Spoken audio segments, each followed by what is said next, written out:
VJ Ai! At syempre, nandito pa rin tayo sa ating Grand MediaCon para sa ating mga paboritong kapamilya stars na pumipirma nga po ng kanilang renewal of contract o kaya naman yung iba mga first-timer na pipirma sa ating Solid Kapamilya 2023. And this time, makakasama naman natin si Sijan Haranilla para sa ating Solid Kapamilya. Sijan, kasama pa rin natin ang ating mga invited internal press or internal media from ABS-CBN at kayo pa rin po ay nakatutok sa official YouTube channel ng Star Magic. Ako po si Jaiho and I'll be your host for today.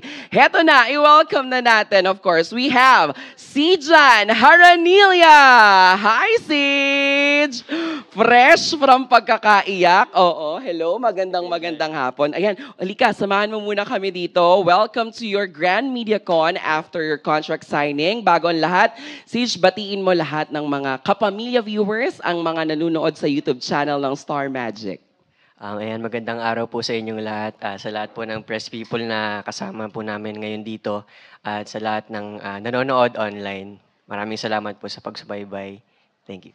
Sij, simulan na natin. Maraming mga gustong magtanong sa'yo, pero ako na munang mauuna. Now that you experience this kind of contract signing with our bosses, ano yung tumatakbo sa isipan mo kanina nung naglalakad ka palang papasok at nung nandun ka na mismo sa tabi ng mga bosses, tapos renewal of your contract with ABS-CBN? Sa totoo lang po, Kuya Jay, sobrang kabado po talaga ako. Yung puso ko, grabe yung kaba, yung kamay ko, grabe yung pawis. Parang wala po akong, hindi pa nagsisink in sa akin na nandito ako ngayon sa contract signing. Then, habang naglalakad ako, nakita ko yung mga boss. Ang ganda ng view, ang ganda ng setup. Feel na feel ko yung welcome, welcome na welcome ako sa ABS. Tapos nung kasama ko na yung mga boss, sign, then may pinakita sila sa akin ng mga message VTR. mga VTR. Sobrang doon ako nawasak. Pero ayun, sobrang saya ko po at syempre honored, grateful ako na nandito po ako ngayon. Meron bang moment sa career or time sa career ni Sijan? Siyempre, alam naman sa industriya na kapag ka child star ka, di ba may tinatawag na awkward stage. Apo. Pero parang ikaw, mabilis lang yung naging ganong eksena sa'yo at pagbalik mo, talagang nandyan pa rin yung nagmamahal sa'yo at Santino pa rin nga yung tawag sa'yo eh. Kamusta yung time na nung na-experience mo yung awkward stage na yan? Nung na-experience ko po siya, parang hindi po siya talaga yung matagal na awkward stage. Nagkaroon pa rin po ako ng yung mga MMKs, ipaglaban. Oo. Parang naisip ko nga po doon ako nahasa ng husto. Kasi every week, iba-iba po yung roles na ginagampanan ko. And sobrang thankful din ako sa ABS kasi kahit wala akong teleserye, parang every month nasa MMK ako. Si Ma'am Charo, ang tawag na nga sa akin, suki. Yun po. Kaya yung awkward stage, parang thankful ako na nalagpasan ko siya agad. Yan po. So, last question bago ko iba to sa mga kasamahan natin dito. I wanna ask you kasi syempre natatawa nga ako na sabi ko grabe nung bata talaga. 'Di ba literal na bata ka? Parang baby na namin siya kay Nanay Diba? Gio Opo. before sila nila Cyril. Sage, anong pinagkaiba nung bagets ka na number one na talaga yung teleserye mong May Bukas Pa, ang tagal nag-run. Na ngayon naman, sa serye, mga senior high, mga ganyan. Paano ka sa set noon sa ngayon? Ano yung masishare mo sa amin na change as a Sijan Haranilla nung baget siya sa ngayon? Ay, sobrang laki po nung pinagkaiba. Gaya nga po nung sinabi ko kanina, nung bata pa ako, kala ko laro-laro lang yun sa set. Pagtitripan ko lang yung mga tao, ganun. Pero habang tumatagal, naisip ko na, trabaho pala to. Tapos kailangan kong pakisama, yung respeto na binibigay sa akin, kailangan ko rin siya ibalik. Kaya po siguro, sobrang tuwang-tuwa din ako kasi iba yung naging experience ko. Thankful ako na dahil sa kanila, ganito ako ngayon. Yung lahat ng mga nakasama kong artista, binabaon ko lahat ng mga lessons na binibigay nila sa akin. At pinaka-importante talaga yung pakikisama. tsaka yung pagiging passionate mo sa trabaho mo, yung pagiging professional mo, ah, kahit gaano ka nakatagal, wag mong aalisin yun. Yun po. Totoo. At pinaka di ko malilimutan sa MediaCon na to, tinawag mo akong Kuya Jai. Ay, sorry. Hindi, sorry. Hindi, sorry, nasanay lang ako. Hindi, joke lang, pinibiro ko lang. Dati Hindi. kasi yung pala. Sanay naman ako, yes, oo. Sorry. Hindi, mahal na mahal ko yung batang yan. O, syempre, di ba? Kaya nga sabi ko, nung bata siya, siguro mga 12 lang ako noon. Magka-batch tayo. Actually. Halos. Ang ganda. Magkaedad. Okay, joke lang. Pero ito na. Si Pink Shason of PEP, may katanungan siya para sa iyo, Sitch. Hi, Pink. po. Hi! Congratulations sa iyong bagong contract Salamat with po. Star Magic, no, and ABS. So, naalala mo pa ba yung unang-unang talent fee, kung magkano na yung na-receive mo, and ano yung binili mo noon, nung Ako, panahon? naalala ko po yan. Kwento ko lang po Ano po yun? First appearance ko po yan sa ABS as a talent. Ang una-una ko po nakita na artista ay si Miss Angel Locsin sa Lobo noon. Tapos, ang talent fee na binigay sa amin nung talent coordinator, 300 pesos. Tapos, parang burger machine na lang ata yung binili namin, pangkain dun sa 300 na yun. Yun po.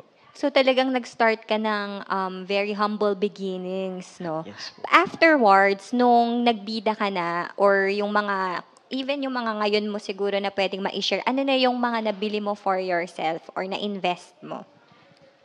Siyempre po, nag-invest na po ako ng bahay para sa family ko and nakabili na rin po ako ng sarili kong kotse. Sobrang thankful po ako doon kasi pinaghirapan ko po yun. At may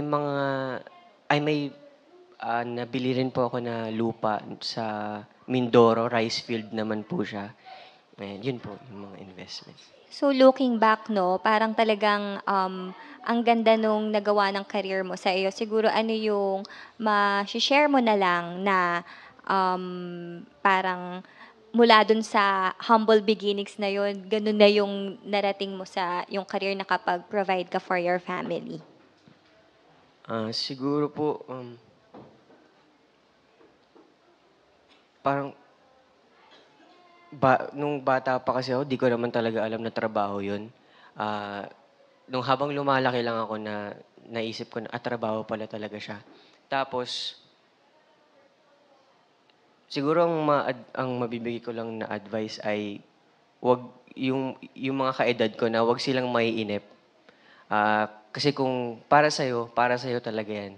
Huwag ka lang mapapagod, huwag ka lang susuko sa gusto at sa mga pangarap mo. Yan. Last question, ano yung nilook forward mo na lang sa iyong career ngayon sa ABS? Siyempre po, I'm looking forward sa success at siyempre sa lahat ng projects na binibigay sa akin, gagalingan ko pa. Yun po. Maraming salamat, Pink. Thank you, Salamat po, Sid. Miss Pink. Ayan, susunod, agad-agad ang magtatanong naman mula sa ABS-CBN PR. We have Tonch. Hi Hi, po. congratulations Salamat po. sa new contract mo. How do you feel about the consistent good feedback from the audience sa performances mo in The Broken Marriage Vow, Darna, and now sa Senior High? Grabe. Siyempre, sobrang thankful po kasi nanonotice po nila yung acting ko. At parang di ko rin akalain na sobrang nilang hindi ko rin akalain na sobrang magugustuhan nila yung mga binibigay ko kasi parang para sa akin lang binibigay ko lang talaga kung ano yung hinihingi ng mga eksena, and I'm so happy na nakikita yun ng mga tao at dahil doon mas pinapagigihan ko pa lahat ng mga binibigay sa akin na role. Kailangan pag may binigay sa akin, hindi ko siya gawin kung paano ko ginawa yung last role ko. At yun po siguro nagiging gasolina ko rin para ipagpatuloy yung mga roles na binibigay sa akin. Speaking of roles, ano pa yung next mong dream role ngayon sa new chapter mo with ABS-CBN? Sa ngayon, parang wala pa po akong dream role ngayon eh. Absorb lang ako ng mga roles. Kasi bawat roles yan may ituturo siya at may iiwanan siya na leksyon para sa'yo. Yan. kung meron kang wish list ng mga artista na gusto mong makatrabaho, sino yun? Can you share with us? Siyempre top 1 po si Miss Judy Ann Santos. At gusto ko po ulit makatrabaho si Kuya PJ, Kuya Piolo po. At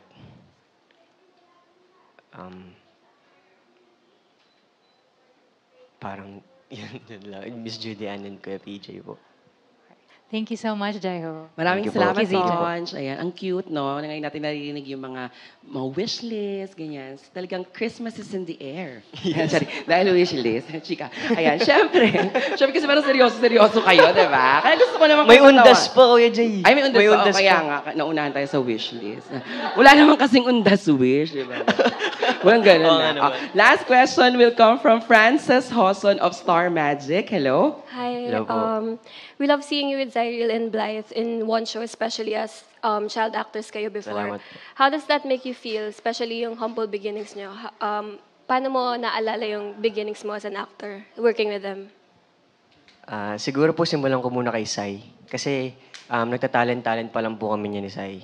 Magkasama na po kami ng modeling, mga modeling workshop, acting Asot workshop. pusa kayo niya nung bata kayo. Sobra po. Talaga kami. Ako yung nambubuli sa kanya palagi. Yun, palaban yun. Hindi siya yung babae na parang iyakin. Ganun. Umiiyak siya pag sobra na yung pagkabuli ko. Pero sobrang best friend ko po yun si Sai. At sobrang happy rin ako kasi kumbaga, nawala siya ng saglit, pero bumalik ulit siya. At nung bumalik siya, nagtatanong-tanong siya sa akin na, Kuya, paano pag bumalik ba akong ganito? Ano ng sistema? Ano nang mangyayari? Ako po, hindi naman ako nag-stop. So, nagbigay rin ako ng mga advice sa kanya. At nung nalaman nga namin na magsasama-sama kami dun sa senior high, sobrang saya naming tatlo dahil ang last na pinagsamahan pa namin, 2014 pa po. Sobrang bata pa namin noon. Ang dami nang nangyari sa buhay namin. Dami nang pinagdaanan. At sobrang happy ko din kasi napapag-usapan na namin yung mga pinag-uusapan mga matatanda na mga sa buhay-buhay. Kasi dati puro lang naman kami laro. Wala kaming pakialam sa kahit ano.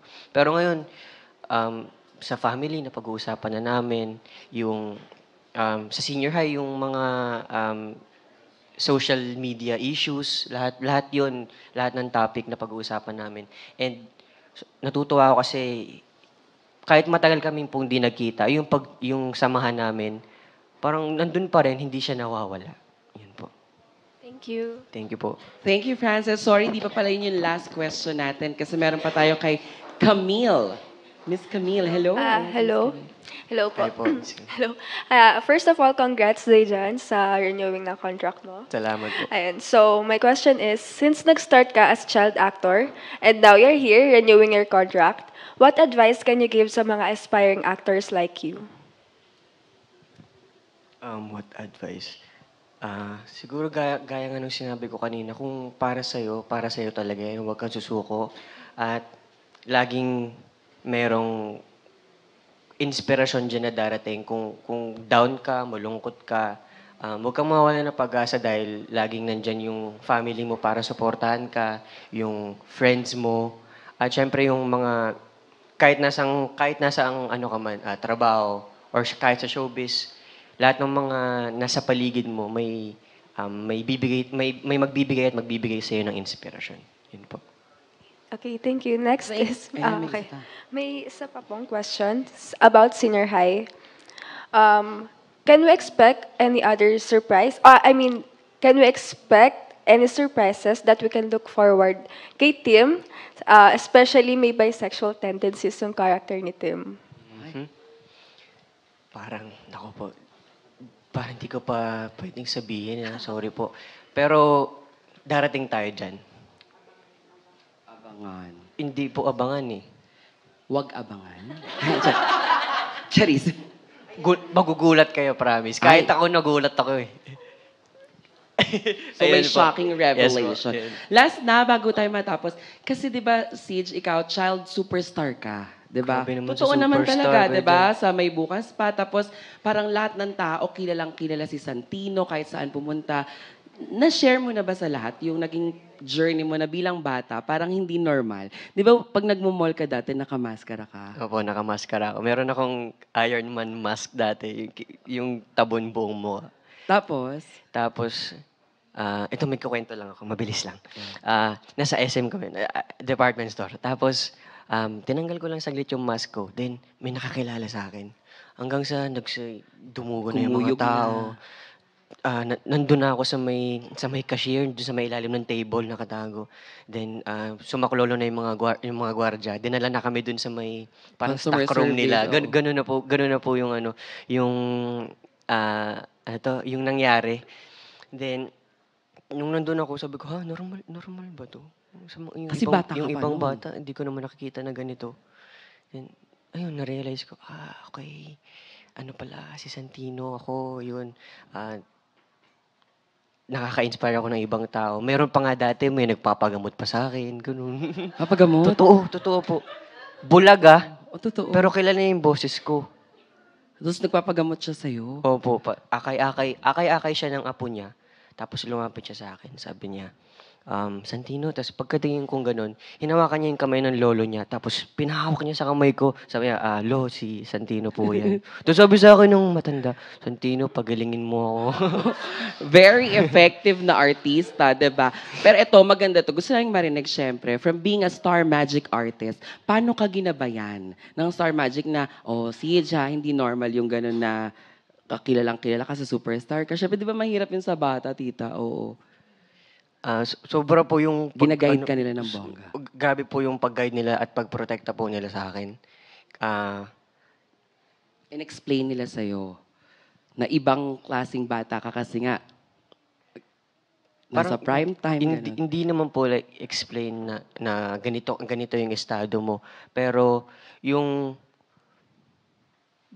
ba parang hindi po sa ganong aspeto nila ako ginaide sa savings, sa ganyan. Sa savings, sa family, sa trabaho. Pero, future mo. Opo, sa future. Pero hindi po nila finid sa akin na, ganito kang bata, ganito kang artista, namulat ka sa ganito. Kaya, siguro po, nung Nagkaisip nung ka nagkaisip talaga. nung nagkaisip na ako, ano ba? Ikaw na mismo yung nakarealize. Ayun! Sorry na. Buti na lang close tayo, Nakabahan ako. Sige.